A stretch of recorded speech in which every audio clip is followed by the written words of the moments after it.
Rise ఏదైతే టీడీపీకి last time గెలుస్తుంది అని చెప్పి ఇచ్చిన రైజ్ సర్వేనే వాళ్ళకి కొంచెం నెగిటివ్ గా ఇచ్చినట్టు ఉంది. ప్లస్ వాళ్ళ గ్రాఫ్ కూడా బాగా తగ్గింది లాస్ట్ 1 year లో అని ప్రకటించారు సార్. దాన్ని ఎట్లా చూడొచ్చు? రైజ్ అనే సంస్థ రాష్ట్రంలో పల్స్ని ప్రధానంగా ఇప్పటికిప్పుడు ఎన్నికలు జరిగితే ఎవరు గెలుస్తారు, ఎవరు వాడతారు అనే యాంగిల్లో కాకుండా పరిపాలన ప్రాధాన్యతలు, సంక్షేమ పథకాల పట్ల, ప్రభుత్వాలకు అనుకూల ప్రతికూల అంశాలు, ఎమ్మెల్యేల పర్ఫార్మెన్స్, వీటిపైన చేసినట్టుగా వారి సర్వే రిపోర్ట్ బట్టి ఆధారపడుతుంది.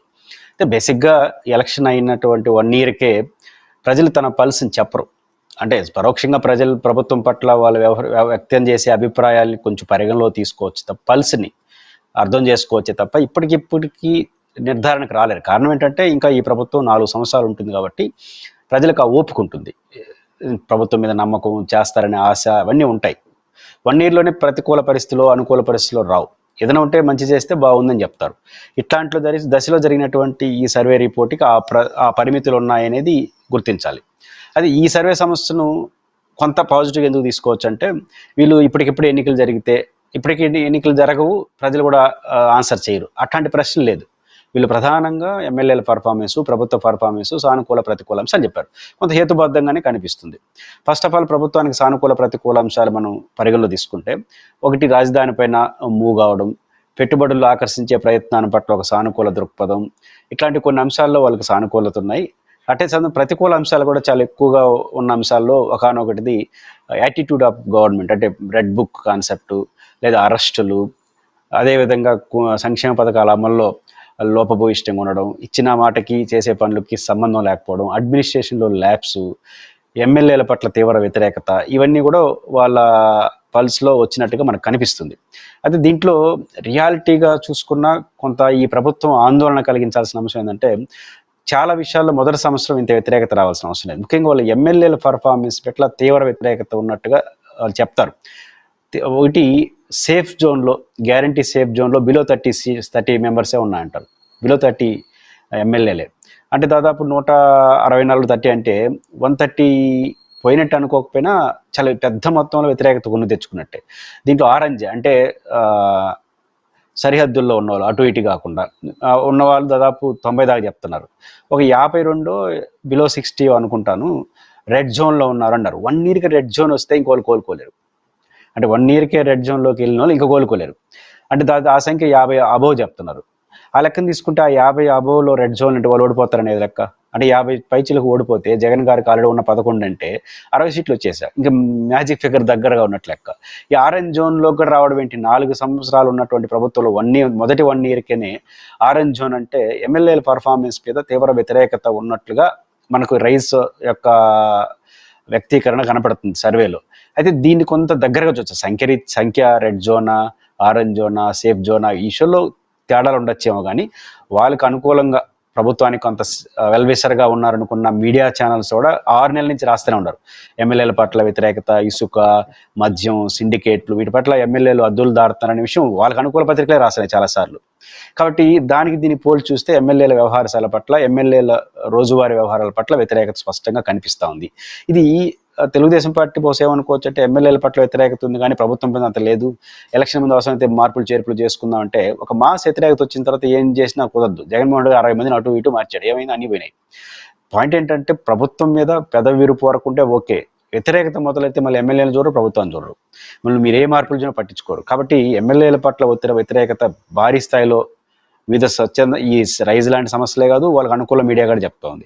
కాబట్టి దీనిపైన తీవ్రమైన నిర్ణయాలు తీసుకోకపోతే రేపు అదుపు తప్పి ప్రభుత్వం మనుగడకే ప్రమాదం వచ్చి మళ్ళీ ఎమ్మెల్యేలు మార్చినా కూడా ఏమీ ప్రయోజనం ఉండదనేది ఎమ్మెల్యేల వ్యవహార శైలిలో మనకు అర్థం అవుతుంది. అట్లా ప్రభుత్వం ఎవరో రెడ్ బుక్ కాన్సెప్ట్ని వాళ్ళు బాగా నెగిటివ్, అంటే ఏంటి రోజు అరెస్టులు తప్ప ఒప్ప కాదు ఇక్కడ ప్రశ్న. రోజు ఇదే చర్చనా అనేది పట్ల ప్రజల్లో వ్యతిరేకత ఉంది. అంటే నెలకొకరు, వారానికి ఒకరు, అంటే నేను అరెస్ట్ చేస్తున్న వాళ్ళు ఏ తప్పు చేయలేదని, అరెస్ట్ చేసిన వాళ్ళకు నేరాలకు సంబంధం లేదని, అవినీతితో సంబంధం లేదు సర్టిఫికేట్ మనం ఇవ్వం, అది ఏజెన్సీలు చూసుకోవాలి, కోర్టులు చూసుకుంటే వాళ్ళిద్దరు చూసుకుంటారు. కానీ పాయింట్ ఏంటంటే, ఒక నిరంతర కార్యక్రమంగా ఈరోజు ఈయన అరెస్టు, రేపు ఆయన అరెస్ట్, అంటే ఒక దశ దాటిన తర్వాత ప్రజలకు ఏహభావం వచ్చేస్తుంది. రేపు మంచి అరెస్ట్ మీన్స్ కరెక్ట్ అరెస్ట్ అయినా కూడా ఇదేం పని అనుకుంటారు. కాబట్టి అరెస్ట్ అనేది అద్భుత ప్రవర్తించడం, పైపెచ్చు విచారణలో భాగంగా అరెస్ట్ అయితే ఒక రకంగా చూస్తారు, విచారణలో భాగంగా కాదు, టార్గెట్లో పార్ట్ విచారణ జరుగుతున్నాయి. అంటే రెడ్ బుక్ పలానోరు పేరు రాస్తున్నాను, విచారణ జరుగుతుంది, వాళ్ళు అరెస్ట్ ఎవరు అవుతారో ముందే చెప్పేస్తున్నారు.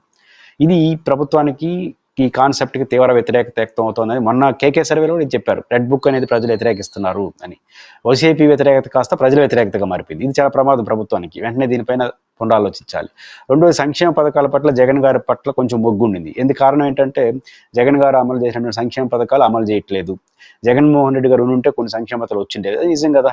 రైతు భరోసా కావచ్చు, అమ్మకి వందనం కావచ్చు, ఇవన్నీ తల్లికి వందనం కావచ్చు, ఇవన్నీ జగన్ ఉన్నప్పుడు కంటిన్యూ అయ్యిండేది కదా అనే మాట ఉంది. కాబట్టి వెల్ఫేర్ స్కీమ్స్ ఇంప్లిమెంటేషన్లో ప్రభుత్వానికి పట్ల కొంత వ్యతిరేకత ఉంది. కాబట్టి వెల్ఫేర్ స్కీమ్ల వ్యతిరేకత, ఎమ్మెల్యేల పట్ల వ్యతిరేకత, రెడ్ బుక్ కాన్సెప్ట్ పట్ల వ్యతిరేకత అనేది 1 ఇయర్లకే రావడం అనేది ఖచ్చితంగా ప్రభుత్వానికి ఒక పెద్ద రెడ్ సిగ్నల్. అయితే ప్రభుత్వానికి ఇది గుడ్ సిగ్నల్ కూడా. వాళ్ళు రెడ్ సిగ్నల్గా గుర్తిస్తే గుడ్ సిగ్నల్గా మారుతుంది. కారణం ఏంటంటే రెడ్ సిగ్నల్ మనకు వచ్చింది అనుకుంటే ఇంకా 4 ఏండ్లు టైం ఉంది. ఖచ్చితంగా దాన్ని రికవర్ చేసుకునేచ్చు. 2 ఏళ్ళు 3 ఏళ్ళు అయిపోయిన తర్వాత ఇదే విధంగా మళ్ళీ రికవర్ కూడా చేసుకోలేరు. 4 ఏళ్ళు టైం ఉంది కాబట్టి, మేజర్ టైం ఉంది కాబట్టి సీరియస్గా ఇట్లాంటి సంస్థలు కానీ లేదా వివిధ పత్రికల్లో వస్తున్న వార్తలు కానీ వాళ్ళని సర్వే సమస్యలు దృష్టిలో పెట్టుకొని కానీ రెమెడీ చర్యలు కానీ పాజిటివ్గా చేస్తే రికవరీకి ఛాన్స్ ఉంది. కాబట్టి రెడ్ సిగ్నల్ ఏదైతే వివిధ సమస్యలు ఇస్తున్నాయో దాన్ని రైట్ సిగ్నల్గా మార్చుకోవాలనుకుంటే దాన్ని రెడ్ సిగ్నల్గా గుర్తించాలి. అబ్బాయి అంతా బాగుంది అనుకుంటే మాత్రం ఇంకొక 1 ఇయర్ కానీ ఇప్పుడున్న సిచ్యువేషన్ ఇంకొక 1 ఇయర్ కూడా కొనసాగితే మళ్ళీ మార్చుకోవాలన్న వీలు కాని పరిస్థితికి వెళ్ళిపోతారు. అంటే ఖచ్చితంగా రైతు సమస్య అనేది తెలుగుదేశానికి పార్టీకి ఒక రెడ్ సిగ్నల్. దాన్ని కరెక్ట్గా గుర్తిస్తే గుడ్ సిగ్నల్గా మార్చుకోవచ్చు. ఖచ్చితంగా ప్రతిపక్షానికి ఇట్లాంటి వాతావరణం ఉన్నప్పుడు అది అనుకూలంగా మార్చుకుంటుంది. ప్రతిపక్షం మరింత యాక్టివ్ అయిపోతుంది. అది ప్రతిపక్షానికి లాభంగా. ఇక్కడ ఏ పారామీటర్స్ అని కూడా ఎక్కడ ఏమీ చెప్పలేదు కదా సార్. మేజర్ గా పారామీటర్స్ ఎక్కడ కూడా కన్సిడరేషన్ ఏది కూడా లేదు కదా సార్. జస్ట్ పైపైన ఇచ్చినట్టు. ఖచ్చితంగా ఇప్పుడు ఈ దశలో అదే కరెక్ట్. ఎందుకంటే అన్ని పారామీటర్స్ ఇప్పుడు వర్కౌట్ కావు. చాలా మంది ప్రజలు ఇప్పుడు చెప్పరు. ఇంకా 4 ఏళ్ళు ఈ ప్రభుత్వం ఉంది కాబట్టి గుమ్మనంగా ఉంటారు.